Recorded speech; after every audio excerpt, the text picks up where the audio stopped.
Hello everyone. So today I am going to continue the last problem with the component evaluating exit gradient. So we have already learned about how to evaluate the pressure percentage at the various key point of the piles and how to check the error and to correct it. So now we will continue the same problem and evaluate the exit gradient of that structure.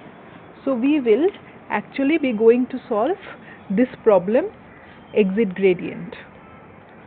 So as we have already studied about the exit gradient, the formula is G, this is also called GE.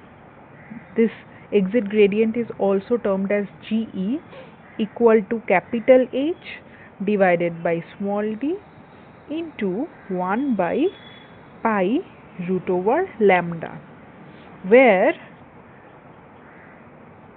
lambda is 1 plus whole root over 1 plus alpha square divided by 2, where alpha is b by d.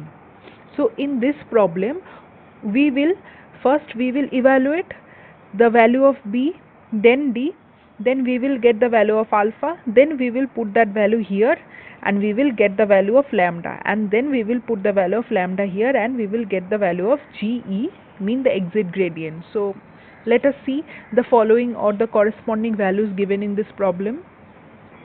So in this case, what will be our capital H? Well, our capital H will be nothing but the difference between this 158 and this 152. Why this two? Because say if you consider the water is stored at this maximum level, what should, let me tell in other way, that what should be the maximum level of the water storage. Here it will be the ponding due to this shutter will be at the point of RL 158, right, on the upstream side. Well, at the downstream side, what is the potential of water to fall down at the strata, which is nothing but this level 152. So the maximum storage of water is at this point 158, and this water will have that potential to come in the downstream level of 152. So the maximum height capital H will be this. So this will be our capital H.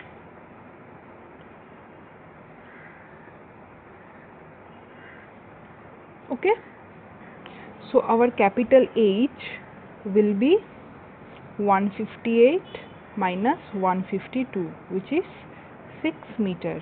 This capital H is also called as the maximum seepage head.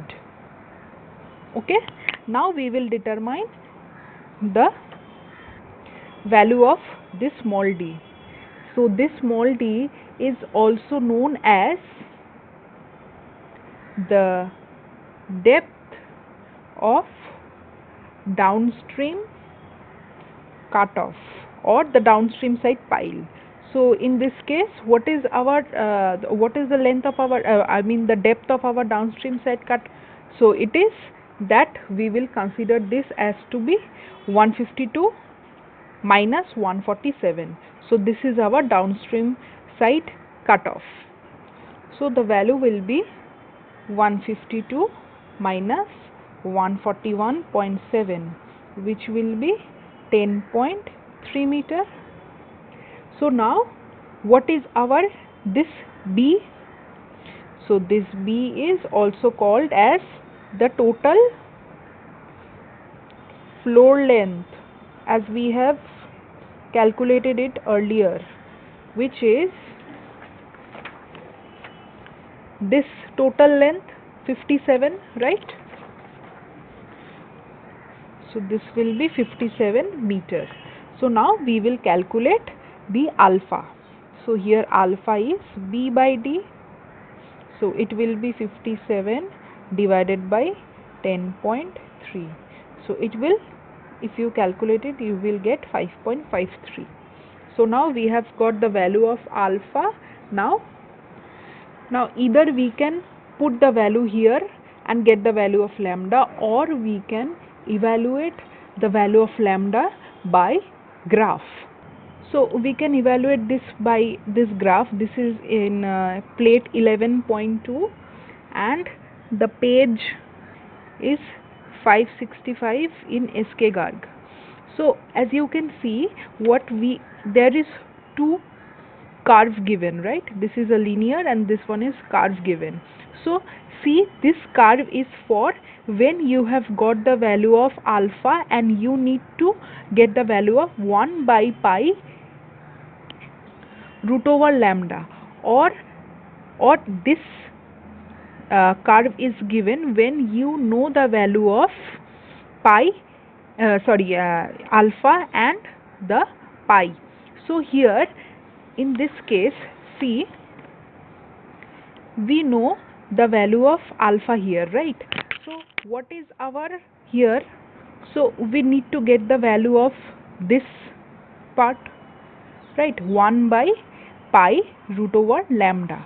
So here in the graph, see, we have got the value of alpha to be 5.53. Now this is the plot of alpha. So here see, this is 0, this is 10. So we have got 5.53. So it will be somewhere in this part. Okay, so if we take a line and touch this curve, as this curve is representing the 1 by pi root over lambda, so we will strike down to somewhat in below 0.20, right? So we can consider is at 0.18. okay, so when alpha is 5.53, the value of 1 by pi root over lambda should be 0.18. From plate 11.2, page 565, SK Garg. Okay, let us calculate it by this formula as well.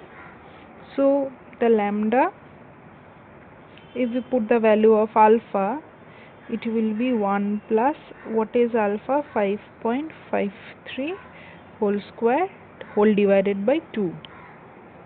So as you can see, our lambda is this, so we have to get this 1 divided by this. So see, from this calculation we are also getting somewhat 0.1749. so this value, from this expression we will be getting 0.1749, so approximately to this. So we have validated this value. So now we will put this value here, multiplying with capital H by D. So our GE, exit gradient, will be that capital H was 6 divided by small d was 10.3 into 0.18. So it will give me a value of 1 by 9.53 or 0.105. So this value is considered to be safe as given in the chart which I have described earlier. So our exit gradient shall be equal to this or 1 in 9.53. So this is our exit gradient value for this problem. Okay. So in some cases of problem, the safe exit gradient should be given, or it might given in the question or the problem, but if it is not given, then how will you find out that this value is safe exit gradient? Well, Then look at this chart. This is the type of soil given and the safe exit gradient is given corresponding to that type of soil. Here see the shingle type of soil, coarse sand, fine sand, it is given, and the corresponding safe exit gradient is given. See, for this particular type of soil the safe exit gradient is given, but if in that case, in problem or numerical problem, if the type of soil is not given, then it is desirable to consider your exit gradient to be safe below this, below 0.14. so here we have achieved 0.105. So we will consider that if it is considered safe in the fine sand, so it will be in coarse sand so as on in shingle sand. Okay, so if it is not given, so we will try to check this value below this value. Thank you for watching this video.